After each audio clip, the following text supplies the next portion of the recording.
টি-20 বিশ্বকাপ ২০২৬ ক্রিকেট মহাযজ্ঞের অন্যতম কেন্দ্র কলকাতার ইডেন গার্ডেন্স। ক্রিকেট বিশ্বের অন্যতম ঐতিহাসিক স্টেডিয়াম ইডেন গার্ডেন্স আবারও বিশ্বমঞ্চে বড় ভূমিকা নিতে চলেছে। আইসিসি মেন্স টি-20 ওয়ার্ল্ড কাপ ২০২৬-এ গুরুত্বপূর্ণ ম্যাচ আয়োজনের দায়িত্ব পেয়েছে কলকাতার এই আইকনিক স্টেডিয়াম। আগামী ৭ ফেব্রুয়ারি থেকে ৮ মার্চ ২০২৬ পর্যন্ত ভারত ও শ্রীলঙ্কায় যৌথভাবে অনুষ্ঠিত হবে এই বিশ্বকাপ, যেখানে ইডেন গার্ডেন্স থাকবে অন্যতম প্রধান ভেন্যু হিসেবে।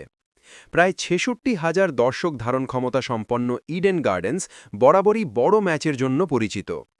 আইসিসি সূত্রে জানা গেছে, টি-20 বিশ্বকাপ ২০২৬-এ এখানে একাধিক গ্রুপ পর্বের ম্যাচের পাশাপাশি একটি গুরুত্বপূর্ণ নকআউট ম্যাচ, সম্ভবত সেমিফাইনাল আয়োজন করা হবে।